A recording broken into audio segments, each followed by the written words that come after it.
সারা দেশ বিএনপির বিরুদ্ধে ফুঁসে উঠেছে এবং এইটা একটা অনিবার্য সংঘাতের দিকে অগ্রসর হইতেছে। আমি গত পরশু একটা ভিডিওতে দেখাইছিলাম যে টিনের সালে কাউয়া তারিক জিয়া বলে মিছিল, দেখেন আর একবার।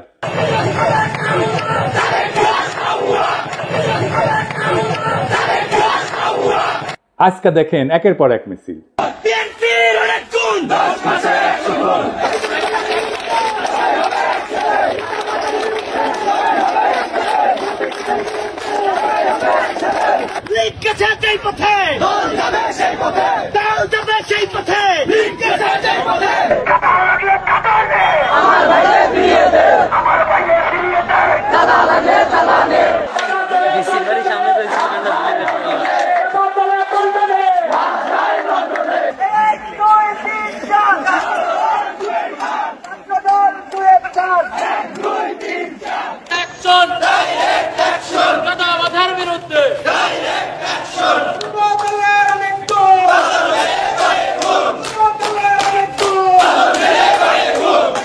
বিএনপির ব্যানার নামায় ফেলতেছে তরুণেরা, দেখেন।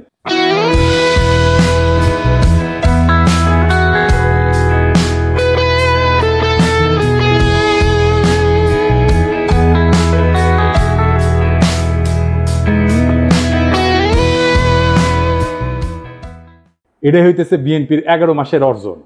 তারেক রহমান বলছেন, অন্যায়কারী যেই হোক আমরা প্রশ্রয় দেব না।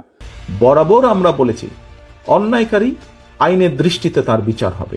দলের সাথে তার কি সম্পর্ক কিচ্ছু যায় আসে না, তাকে দল কোন রকম প্রশ্রয় দিবে না কেউ যদি কোনো অন্যায় করে থাকে। খুব ভালো কথা, কিন্তু গ্রেপ্তার করলে থানা ঘেরাও করে আসামি সিনাই নিয়ে যায় কেন বিএনপি? এটার উত্তর তো তারেক রহমানকে দিতে হবে। একটা দুইটা না, শয়ে শয়ে এডিটর সাহেব বিএনপি থানা ঘেরাও কিওয়ার্ড দিয়ে সার্চ দেন তো, দেখেন কত জায়গায় থানা ঘেরাও করে বিএনপি আসামি ছাড়াই নিয়ে যাইতেছে। শুধু কি তাই, বিএনপি নেতারা প্রকাশ্যে বলিছে কাউকে গ্রেপ্তার করতে আমাদের অনুমতি নিতে হবে, নইলে থানা ঘেরাও। পুলিশে অ্যারেস্ট করতে হলে আমাদের কাছে অনুমতি নিয়ে করতে হবে। এর বাইরে যদি একটা মানুষকে গ্রেফতার করা হয় আমরা থানা ঘেরাও করব সবাই মিলে। আপনারা মব কইরা ফেনা তুলতেছেন, কিন্তু আসল মব তো আপনার দলের লোকেরা তৈরি করতেছে। শোনেন কি অবস্থা। প্রতিদিন আমাদের 30,000 টাকার মতো সে নিতেছে। আমি জেনেছি যেটা যে মালিক সমিতির কাছে তারা 5 কোটি টাকা চাঁদা চেয়েছে। এক যুবদল নেতা যাত্রাবাড়ির নাম ফাহিম আতর্কিত ভাবে কয়েকজন লোক আসলো, আয়সা গাড়ি আতর দিয়া দামদম পিড়াইয়া চলে গেল। বাইরে থেকে একটা ইটা মারে, গ্লাস ভাঙ্গে আমাদের শরীরে, বাল বাচ্চাদের শরীরে পড়লে অনেক উইন্ডো জায়গা, এই জন্য আমরা আতঙ্কে যাইতেছি। আমাদের ভোগান্তি হইতেছে, আমরা রোগী নিয়ে যাইতে পারতেছি না, অনেক সমস্যা। এর বিশ্বাস চাই আমরা। একটা মানুষ ফ্যামিলি দোলাই পার নেমে যেতে, ওখান থেকে আবার যাত্রাবাড়ি করতে হইব, তাদের ভোগান্তি না। এই পরিস্থিতি আমাকে জানে কোনো নিরাপত্তা নাই, সেজন্য আমাকে ঢুকতে না। আবার কয় গাড়ি লিয়ে আসলে 5,000 টাকা জরিমানা দিয়ে এবার গাড়ি নিবি। এই ডরে আমরা গাড়ি যাত্রাবাড়ি যাই না, আমরা দোলাই পাতে ঘুরে আসি। দুই রকম কথা বললে তো হবে না। আপনারা তো আইন শৃঙ্খলা পরিস্থিতির অবনতি ঘটাইতেছেন, আপনার দলের লোকজনই ঘটাইতেছে। আপনারাই বলেন মব, আর এটা কি থানা ঘেরাও? এটা মব না? আপনার দলের নিজেদের ভিতরে মারামারিতে গত 6 মাসে 43 জন মারা গেছে। নিজের দলের ভেতরে মারামারি থামাইতে পারেন না, প্রফেসর ইউনূসকে দোষ দেন। আবার দেখেন বিএনপি অফিসে কে বা কারা ককটেল মারছে, এটা অতি জঘন্য কাজ হয়েছে, কিন্তু এর রিয়াকশন দেখেন। কিছুক্ষণ আগে বিএনপির পার্টি অফিসে ককটেল মারছে ওই রাজাকারের বাচ্চারা। এই সরকারকে সাবধান করে দিতেছি, কয়ে দিলাম অতিরিক্ত বাড়াবাড়ি করলে সরকার, আমরা বয়সী সরকার নামাইতে 10 মিনিট সময় লাগবো না। এই কুত্তা মার্কা সরকার নামাইতে আমাদের 10 মিনিট সময় লাগবো না, সাবধান করে দিতেছি। কিন্তু আপনার কর্মীদের মনে আত্মবিশ্বাসকে জাগাইছে যে 10 মিনিটে সরকার ফেলাই দিতে পারবে। হ্যাঁ, এতই হেডম। তা হাসিনার চোদনে বাংলাদেশের মানুষ 16 বছর ছিল কেন? এই সরকারকে বিএনপি বসাইছে। তো আপনারাই যদি বসাইছেন, তাহলে আপনারা এই সরকারের ব্যর্থতার দায় নেন।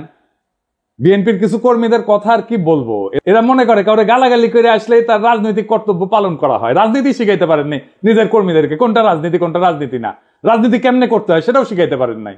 আমি মাঝে মাঝে কমেন্ট গুলো দেখি, আপনাদের দেখাই। এই ভিডিওটা আপনারা দেখেছেন না? তারেক রহমানের বিরুদ্ধে যত রকম অপপ্রচার আছে সেগুলো ডিবাঙ্ক করা হয়েছে, মানে সেগুলোর বিরুদ্ধে বলা হয়েছে এবং সেগুলো দেখানো হয়েছে যে এগুলো অপপ্রচার আমি করেছি। আমি সেখানে এসে বিএনপি কর্মী গালাইতেছে, সে ভিডিওটা দেখেই নাই, থাম্বনেল দেখিছে। ওরে কেউ বলছে বা নিজেই বুঝিছে পিনাকের ভিডিও যা যা বিএনপির বিরুদ্ধে আছে তার নিচে গালাগালি করে আসবে, খবরদার ভিডিও কলে দেখবে না, ভিডিও দেখলে পিনাকি ডলার পাবে। তোমরা ভিডিও দেখলে ওই এত বড় লোক হবি যে হাইগার ডলারে পাশা মুসবি ওই আইসা থামনেল দেখিছে আর কপি পেস্ট মারিছে। এইগুলো হইতেছে বিএনপির সমস্যা। এইগুলো চলে হুজুগে, ওই যে হুইনা মুসলমান আছে না, এগুলো হুইনা বিএনপি। আর এদেরকেই বিএনপি কন্ট্রোল করতে পারতেছে না। দেখেন কি বলে বিএনপির নেতা, রাজনৈতিক সংগঠন জামাত শিবিরকে উৎখাত করেই ছাড়বে। সে তার নেতার পক্ষ থেকে ব্যর্থহীনভাবে বলতেছে এই শাহজাদপুর, এই সিরাজগঞ্জের মাটিতে জামাত এবং এনসিপি নেতাদের কবর রচনা করা হবে। শুনেন,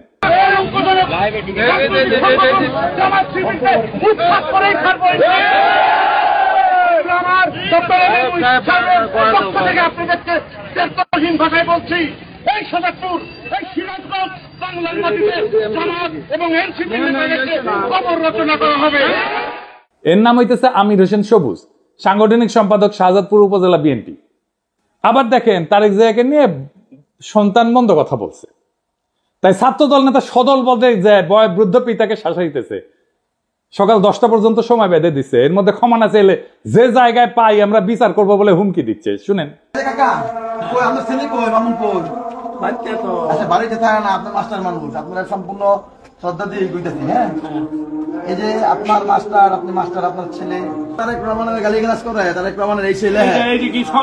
এটা কাকা আমি আপনাদের বলবো, আচ্ছা কাকা আপনি 80 সালে বিএনপি করেন, আমার বাবা আওয়ামী লীগ করতো, সমস্যা নাই। কিন্তু তারেক রহমানের নামে যে এই ধরনের কথাবার্তা গুলো লেয়, তখন আমরা তো মনে করেন যে আল্লাহ নবীর পরে তারেক রহমানের মানি, বাপদা যাচ্ছে বেশি মানি। এমন বিষয়টা হচ্ছে গিয়া উনি তো কোনো অপরাধ করে নাই, ওনারা এই যে গালিগালাজ করেছে বলে আমরা একটা কথা শুনেন, আপনার ছেলেরে ফোন না করবেন যে সুলতানের রায় ছিল কালকে সকাল 10টার মধ্যে তার টাইম, কালকে 10টার মধ্যে হ্যাঁ যাতে ফেসবুকে যেটা লেখছে এটাতে কয় যে ভুল করছে, ভুল স্বীকার করে কাকা। যদি ভুল স্বীকার না করে এর বিচার কিন্তু আমরা মনে করেন যেই জায়গায় পাই আমরা বিচার করে দিব কাকা, যদি আমরা ব্যর্থ হন কাকা। আর বৃদ্ধ পিতা হাত জোর করে ভয়ে কাঁদতে শুরু করছে, বারবার বলতেছে সন্তান ক্ষমা চাইবে। যে নেতায় কাণ্ড ঘটেছে সে বারবার বলছে যে সে এর কারণে সে বহিষ্কার হইতে পারে, কিন্তু এতে তার কিছু যায় আসে না, কারণ জানে বহিষ্কার হইলে তার দল বহিষ্কার প্রত্যাহার করবে আমাদের অগোচরে। এটা সময়ের ব্যাপার, বহিষ্কার কাগজের ব্যাপার। এইবার শুনেন, এটা আমি লাইভে আসছি কাকা, একদম মনে করেন যে সারা বাংলাদেশে দেখতেছে আমার নেতা একটা মানুষ দেখতে পারে, আমার বহিষ্কার করতে পারে, আমার কোনো আপত্তি নাই। যাই হোক, বিএনপি মানে শুধু এরা না, এর বাইরেও বিএনপি আছে, আর তারাই মেজরিটি যারা সত্যিকার অর্থে শহীদ জিয়ার আদর্শ আর খালেদা জিয়ার উত্তরাধিকার বহন করতে চায়। তাদের অনেকেই আমাকে গত ভিডিওর পরে ফোন দিছে, বিএনপির নানা পর্যায়ের নেতা কর্মীরা। অনেকে বলছে যে ভাই দিন শেষে আপনি ইলিয়াস আর কনক মিলা বিএনপির ড্যামেজ কন্ট্রোল করলেন। এখন অনেক পোস্টে হোস্টাইল রিয়াকশন কমেন্ট অনেক কমছে। অনেকে বলছে যে কাজটা ভালো করেন নাই, বিএনপিকে রক্ষা করতে যাইয়া। আমি আসলে বিএনপিকে রক্ষা করতে যাই নাই, দেশের স্বাধীনতা সার্বভৌমত্ব রক্ষা করতে গেছি। আর বিএনপির ভুলগুলো ধরায় দেওয়া থেকে আমি সইরে আসি নাই। এখন কইবেন বিএনপিকে রক্ষা করলে বাংলাদেশের স্বাধীনতা সার্বভৌমত্ব, দেশের স্বাধীনতা সার্বভৌমত্ব কেমনে রক্ষা হয়? আসেন এটা না বুঝে দেখি বিএনপির সাথে স্বাধীনতা সার্বভৌমত্ব কেন যুক্ত। একটা আধুনিক রাষ্ট্রের স্বাধীনতা সার্বভৌমত্ব কেবলমাত্র তার ভূখণ্ড বা আন্তর্জাতিক স্বীকৃতির উপর নির্ভর করে না, বরং সেটা গঠিত হয়, তৈরি করতে হয় রাষ্ট্রের জনগণ, প্রতিষ্ঠান এবং রাজনৈতিক পরিকাঠামোর সমন্বয়। তিনটে জিনিস, জনগণ, প্রতিষ্ঠান এবং রাজনৈতিক পরিকাঠামোর সমন্বয়। এই কাঠামোর কেন্দ্রে অবস্থান করে রাজনৈতিক দলগুলা। রাজনৈতিক দল কেবল রাষ্ট্র ক্ষমতার প্রতিযোগী না, তারা রাষ্ট্রীয় কর্তৃত্বের সামাজিক অনুমোদনের ধারক, জন অভিপ্রায় প্রকাশের মাধ্যম এবং রাজনৈতিক স্থিতিশীলতার একটা মৌলিক স্তম্ভ। যখন একটা দেশের রাজনৈতিক দলসমূহ ধ্বংস হইয়া যায় বা তাদের কার্যকারিতা ভেঙে পড়ে, তখন সেই রাষ্ট্রের আন্তঃপ্রাতিষ্ঠানিক ভারসাম্য, জনভিত্তিক শাসন এবং কূটনৈতিক অবস্থান দুর্বল হয়ে যায়, যা সরাসরি স্বাধীনতা সার্বভৌমত্বের উপরে আঘাত আনে। কি জটিল লাগতেছে? আরো পরিষ্কার করে বুঝে দেখবো, আসেন বুঝে দেখি। রাজনৈতিক দল কিভাবে গণ অনুমোদনের একটা সাংগঠনিক রূপ। রাজনৈতিক দলগুলো একটা দেশের জনমতের প্রাতিষ্ঠানিক কণ্ঠ। দলীয় রাজনীতির মাধ্যমেই জনগণ রাষ্ট্র ক্ষমতায় অংশ নেয়। দল ধ্বংস হইলে বা নিষ্ক্রিয় হইলে রাষ্ট্রে জনসমর্থনের ভিত্তি দুর্বল হয়ে পড়ে, ফলে শাসন এবং সার্বভৌম কর্তৃত্বের বৈধতা প্রশ্নবিদ্ধ হয়। রাজনৈতিক দলগুলোর মাধ্যমে তৈরি হয় নীতি নির্ধারণের ধারাবাহিকতা এবং বিকল্প। স্বাধীনতা এবং সার্বভৌমত্ব রক্ষা করে দুইটা জিনিস, কূটনীতি আর নিরাপত্তা নীতি। এটা ধারাবাহিকতা এবং বিকল্প চিন্তা রাজনৈতিক দলগুলোর মধ্যে বিকশিত হয়। দলের অনুপস্থিতিতে এক কেন্দ্রিক নীতি নির্ধারণ শুরু হয়। যেই নীতিতে পাবলিক সাপোর্ট নাই সেই নীতি দীর্ঘমেয়াদে টেকে না। এই এক কেন্দ্রিক নীতি নির্ধারণটা কেমন একটু দেখিয়ে আসেন। আমি একটা এক্সাম্পল দিয়ে বুঝি। ভারত বাংলাদেশের রাজনৈতিক এবং অর্থনৈতিক স্বার্থ এক, এটাই ছিল হাসিনার কূটনীতিক স্ট্যান্ড। এটা এক কেন্দ্রিক নীতি। ওই যে আলগা মোমেন বলছিল না, ভারতের উন্নয়ন আমাদের উন্নয়ন, ভারতের বিজয় মানে আমাদের বিজয়। শুনেন, আমাদের বিজয় ভারতের বিজয়, বুঝছেন? আমাদের উন্নয়ন ভারতের উন্নয়ন, ভারতের উন্নয়ন আমাদের উন্নয়ন। এই কূটনৈতিক স্ট্যান্ড তো টিকে নাই। এটা হইতেছে এক কেন্দ্রিক নীতি নির্ধারণ। আমাদের সব সম্পর্ক সব নতুন করে করতে হইতেছে না, আগে ইন্ডিয়ার মাধ্যমে হাসিনা রাজনৈতিক সম্পর্ক তৈরি করতে, এবং এই কারণে আমাদের প্রতিষ্ঠানগুলো দুর্বল হয়েছে, আমাদের ব্যুরোক্রেসি দুর্বল হয়েছে, আমাদের কূটনীতি দুর্বল হয়েছে, আমাদের ডিপ্লোমেসি দুর্বল হয়েছে। রাজনীতি প্রাতিষ্ঠানিক ভারসাম্য রক্ষায় কি ভূমিকা রাখে? সুস্থ রাজনৈতিক দলগুলা নির্বাহী, আইন প্রণয়ন এবং বিচার বিভাগের ভারসাম্য রক্ষায় সহায়ক হয়। দলগুলোর অনুপস্থিতিতে রাষ্ট্রযন্ত্রের অঙ্গগুলোর মধ্যে ক্ষমতার ভারসাম্য নষ্ট হয়। এর জন্যই কর্তৃত্ববাদী প্রবণতা তৈরি হয়, যেমন যেটা হয়েছিল হাসিনার আমলে, এবং এর ফলে বৈদেশিক হস্তক্ষেপের পথ উন্মুক্ত করে। আমি কয়েকটা প্র্যাকটিক্যাল উদাহরণ দিয়ে বুঝাই দিতেছি। ইরাক 2003 সালের পর থেকে বর্তমান পর্যন্ত ইরাকে কিন্তু একটা রাজনৈতিক দল ধ্বংস হয়ে গেছে। কোন পার্টি? সেটা বাথ পার্টি। এটা পতনের পর যে রাজনৈতিক শূন্যতা তৈরি হয়েছে, পশ্চিমা শক্তি নির্বাচন ব্যবস্থা চাপাই দিল, নিরাপত্তাহীনতা এবং জাতিগত বিভাজন রাষ্ট্রের ভিতরে সার্বভৌমত্ব কর্তৃত্বকে দুর্বল করে দিচ্ছে, আর রাষ্ট্র হিসেবে দাঁড়াইতে পারতেছে না ইরাক। জাস্ট বাথ পার্টি নাই জন্য, যত খারাপ পার্টি হোক। লিবিয়া গাদ্দাফি শাসনের পরে যে রাজনৈতিক শূন্যতা তৈরি হয়েছে, গাদ্দাফির যে পলিটিক্স ছিল সেই পলিটিক্সটাকে পূরণ করতে পারে না, তাই দেশটাতে মিলেশিয়া, বিদেশি হস্তক্ষেপ প্রধান নিয়ন্ত্রক শক্তি হয়ে উঠছে। রাষ্ট্রের সার্বভৌমত্ব আজও পুনঃপ্রতিষ্ঠিত হয়নি। আবার দেখে আফগানিস্তানে মার্কিন দখলদারির সময় তারা তো সাহায্য দিয়েছে প্রচুর, নানা ধরনের কনসালটেন্সি দিয়েছে, মেলা মানুষকে শাসন ক্ষমতায় বসাইছে, নানা শক্তিকে ক্ষমতায় বসাইছে, কিন্তু দেশটা শান্ত হয় নাই, দেশের প্রগতিও হয় নাই, কারণ রাজনৈতিক শূন্যতা ছিল। রাজনৈতিক শূন্যতা থাকলে সেই দেশ যে আগায় না, তালেবান পূর্ব আফগানিস্তান তার প্রমাণ। এখন আগাইতেছে না, এখন আগাইতেছে। কেন আগাইতেছে? কারণ এখানে পলিটিক্যাল ভ্যাকুয়ামটা নাই, আর পূরণ হয়ে গেছে। এটা নিয়ে একাডেমিক অনেক আলাপ আছে, আসেন সেই আলাপগুলো একটু এক এক করে দেখি। গামসির একটা হেজিমনির ধারণা আছে, আমি অনেকগুলো এপিসোডে এটা বলছি। মানে দলগুলা জনগণের মত এবং রাষ্ট্রীয় শক্তির মাঝে সাংস্কৃতিক এবং রাজনৈতিক সেতু বন্ধন তৈরি করে। দল ধ্বংস হইলে এই হেজিমনিক বা কর্তৃত্বের যে ব্লক, এটা ভেঙে পড়ে, ফলে বিদেশি শক্তি এবং স্থানীয় সুবিধাভোগীরা নতুন করে ক্ষমতা নির্মাণে নেমে পড়ে, যেটা হয়েছে আজকে। হান্না আরেন্ডের পাওয়ার ভার্সেস ভায়োলেন্স বলে একটা তত্ত্ব আছে। ওখানে উনি বলছেন যে রাজনৈতিক দলের অনুপস্থিতিতে রাষ্ট্র জন্ম নেয় সহিংসতা নির্ভর প্রশাসনিক ব্যবস্থা, যার উপরে জনগণের কোনো কর্তৃত্ব থাকে না। এতে সার্বভৌমত্ব কেবল প্রতীকী থাকে, কার্যকর থাকে না। আর একজন দার্শনিক আছে ম্যাক্স ভেবার, এটা ওয়েবার বলে অনেকে, এটা উচ্চারণ আসলে ভেবার। তার একটা লেজিটিমেসি এবং অথরিটি বা কর্তৃত্বের বৈধতার তত্ত্ব আছে। উনি বলছিলেন যে একটা রাষ্ট্র কেন চলতে পারে, কেন মানুষ শাসকের কথা মেনে চলে, সেটা বোঝার জন্য আমাদের দেখতে হবে কর্তৃত্বের বৈধতা কোথায় থেকে আসে। উনি বলছেন যে 3 ধরনের শাসন থেকে কর্তৃত্বের বৈধতা আসে। একটা হচ্ছে ন্যাশনাল লিগ্যাল অথরিটি, বৈধ বা আইন ভিত্তিক কর্তৃত্ব, মানে যখন শাসকেরা নিয়ম করে নির্বাচিত হয়, সংবিধান আইন প্রতিষ্ঠা করে, প্রণয়ন করে, প্রতিষ্ঠানের মাধ্যমে রাষ্ট্র চলে। এই রাজনৈতিক দলগুলো এই ধরনের কর্তৃত্বের মূল মাধ্যম, কারণ দল নিয়ে নিয়ম মেনে প্রতিযোগিতা করে ক্ষমতায় আসা যায়। 2 নম্বর হইতেছে ক্যারিসমেটিক অথরিটি বা ব্যক্তিগত আকর্ষণে চালিত শাসন। কেউ হয়তো অত্যন্ত জনপ্রিয়, আবেগী বক্তা বা যুদ্ধনেতা, তাকে মানুষ অনুসরণ করে, তিনি নিয়ম বা আইনের চেয়েও ব্যক্তিত্ব দিয়ে রাষ্ট্র চালান। যেমন হইতেছে হিটলার, মোদি, গাদ্দাফি, এমনকি হাসিনাও, মুজিবও, মানে সোহরাওয়ার্দীর বডিগার্ড। 3 নাম্বার ট্র্যাডিশনাল অথরিটি বা ঐতিহ্যগত কর্তৃত্ব, মানে আমাদের পূর্বপুরুষরা মানত, ওরাই সবসময় চালায়, আমিও মানি, এই ধরনের আর কি। রাজতন্ত্রে চলে, জমিদারি সামন্তবাদী শাসনে চলে। তাই ম্যাক্স ভেবার বলছে যখন রাজনৈতিক দল থাকে তখন রেশনাল লিগ্যাল কাঠামোতে চলে, নিয়ম আইনে প্রক্রিয়া, কিন্তু দল ভেঙে গেলে সেই জায়গাটা ব্যক্তির মোহ বা ক্যারিশমা অথবা ঐতিহ্যের দাবিদারি, যে ট্র্যাডিশনাল পাওয়ার, এটা নিয়ে নেয়। এতে শাসন অস্থিতিশীল হয়ে পড়ে, কারণ ব্যক্তি যদি মরে যায় বা জনপ্রিয়তা হারায় তখন শাসনের ভিত্তিও ভেঙে পড়ে। শাতাল মুফ ওনার নাম, আসলে এটা ওনার একটা তত্ত্ব আছে অ্যাগনোস্টিক ডেমোক্রেসি। উনি আমার খুব প্রিয় চিন্তক। ওনার নাম আমাদের দেশে কত পরিচিত না, আসেন আগে দেখি উনি কে। শাতাল মুফ একজন প্রভাবশালী বেলজিয়ান রাজনৈতিক তাত্ত্বিক, যিনি মূলত গণতন্ত্র, রাজনৈতিক দ্বন্দ্ব এবং হেজিমনি, মানে যেটা গ্রামসির তত্ত্ব, আগে প্রথমে বলছি কর্তৃত্ব, রাজনৈতিক কর্তৃত্ব, এই বিষয়ক চিন্তার জন্য খ্যাত। তিনি আধুনিক র্যাডিক্যাল গণতন্ত্রের অন্যতম প্রবক্তা। তার কাজের মূল বিষয়বস্তুর একটা হইতেছে অ্যাগনোস্টিক প্লুরালিজম বা বিরুদ্ধতাপূর্ণ বহুত্ববাদ। তো শাতাল মুফ মনে করে যে গণতন্ত্র মানে মতভেদের অবসান না, কিন্তু বরং গঠনমূলক দ্বন্দ্বের স্বীকৃতি। দেখেন বিএনপির মধ্যে মনে করে যে আমি যদি সমালোচনা করি আমি শত্রু, মানে তার সমালোচনা করাই যাবে না, সমালোচনা করলেই শত্রু, এবং ওইটা না করলে ঐক্য নাই। এই গণতন্ত্রই বোঝে না, ডেমোক্রেসির আধুনিক ধারণাগুলো এদের মাথার মধ্যে নাই একেবারে। রাজনীতি মানে ঐক্য না, বিরোধ রাজনীতি। আমরা একে অপরকে শত্রু হিসেবে না দেখে বিরোধী বা অ্যাডভার্সারি হিসেবে মানলে গণতন্ত্র টিকে থাকে। ওনার একটা ধারণা আছে লেফট পপুলিজম বলে, তিনি যুক্তি দেন যে ডানপন্থী পপুলিজমের মোকাবেলায় বাম ঘেঁষা পপুলিজমের দরকার আছে, যেখানে জনগণের আবেগ, পরিচয় এবং প্রতিবাদ সংগঠিত হবে প্রগতিশীল রাজনৈতিক লক্ষ্য নিয়ে। তো ওই যে শতালমুখ বলতেছে যে গণতন্ত্র মানে সবাই একমত তা না, সবাই মিলে ঐক্য তা না, বরং গণতন্ত্র মানে হচ্ছে নিয়ন্ত্রিত নিয়মতান্ত্রিক মতবিরোধ এবং বিরোধিতা এসে থাকবে, তবুও সবাই খেলবে একই নিয়মে।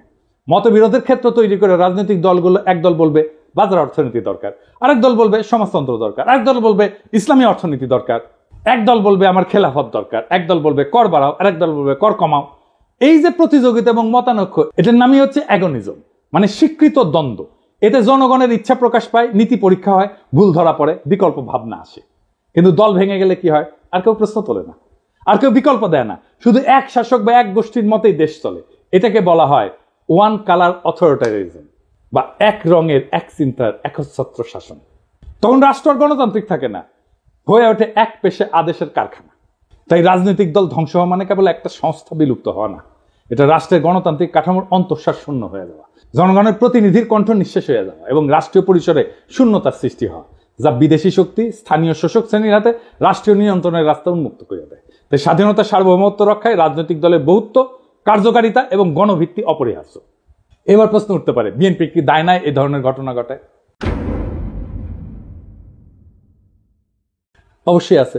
বিএনপি বলতেছে তার দলের এই বেপরোয়া লোকদের ঠেকানোর জন্য রাষ্ট্র ক্ষমতায় যাওয়া দরকার। অদ্ভুত কথা, এই তত্ত্ব দিতেছে বিএনপির লোকেরা। বিএনপি কিন্তু এই কাজ করতে গিয়ে জন্ম দিয়েছিল র্যাব, নিজের দলের গুন্ডাদের সামলাইতে পারতেছিল না, তাই র্যাব বানাইছিল। বিএনপির এইসব সোকল্ড ইন্টেলেকচুয়াল ইনফ্লুয়েন্সারদের সাথে কথা বলতে যাওয়াটা একটা যন্ত্রণা। খোদা তাআলা আমার এমনই কপাল দিচ্ছে যে নিরেট মূর্খ প্রফেশনালি আনসাকসেসফুল লোকগুলার রেফারেন্স দিতে হয়, একেবারে মূর্খ, কিছু জানে না। ইলিয়াস আমার উপরে খুব খেপা, এই জন্য খুব চেতিছে। ইলিয়াস কয়, দাদা আপনি এইগুলারে কেন মেনশন দেন? ওদের জীবনের সবচেয়ে বড় পাওয়া পায়ে গেছে, কিন্তু এইগুলো গুরুত্বপূর্ণ, কারণ এরা যে কি মাল সেটা বিএনপির কর্মীদের বোঝা দরকার। তো কারণ বিএনপির কর্মীরা তো ওদের দিকে তাকায় থাকে, ওরা কি লেখে দেখে এবং সেটা অনুযায়ী কাজ করে। তো বিএনপির কর্মীরা বুঝবে না যে সে কাকে ফলো করতেছে, তাকে কে ইনফ্লুয়েন্স করতেছে, সেটা দেখবে না, দেখার দরকার আছে তো ইলিয়াস। তাও আসেন আমি বিএনপি ওয়ালাদের দেখাই, দেখানো দরকার। এটা আমি এইভাবে সব কয়টার বিএনপির অনলাইন কুতুবদের দেখাবো। একটা মানুষ দুনিয়ার জন্য কতটা ইউজফুল এটা বোঝার জন্য আপনি দেখবেন তারে কেউ রিক্রুট করছে কিনা, তাকে কেউ চাকরি দিচ্ছে কিনা, তারে কেউ বেতন দিয়া পালে কিনা, সে কি কাজ করে, কি কাজ করে খায়, পেট চালায় কি করে, তার সাথে প্রফেশনালি কে কানেক্টেড, এটা পাবেন আপনি লিঙ্কডইনে।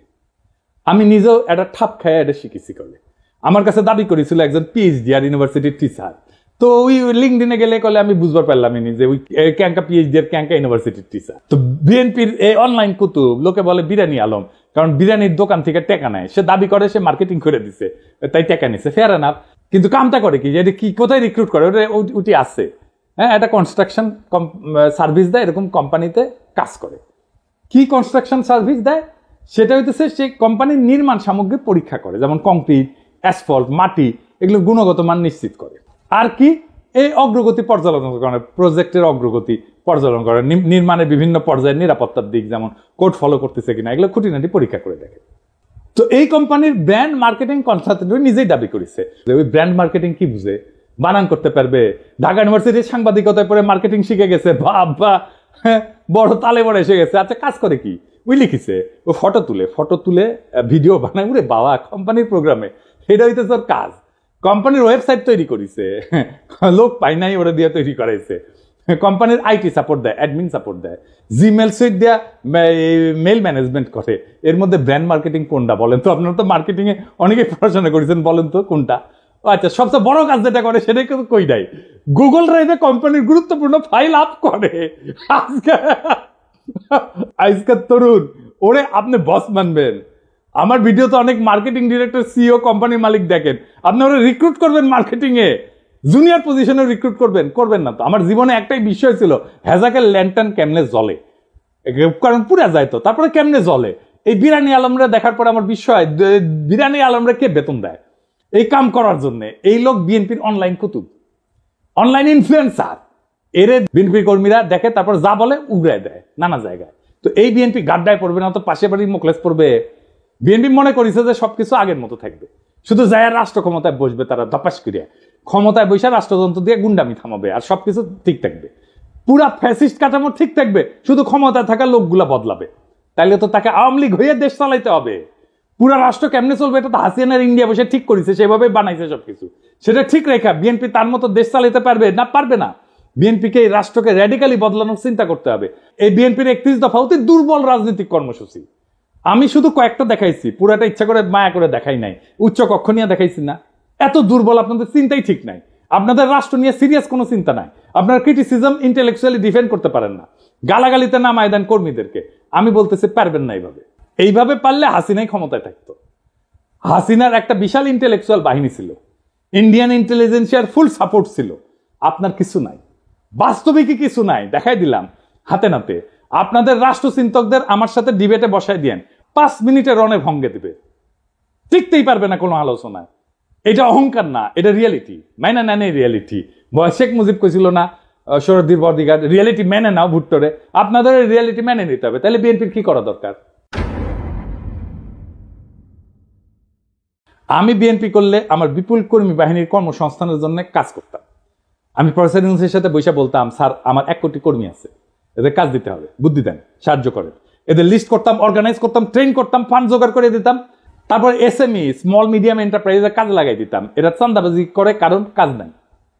কাজে ঢুকাই দিতেন, সবকিছু বন্ধ হয়ে যেত, দেশেরও উপকার হইতো।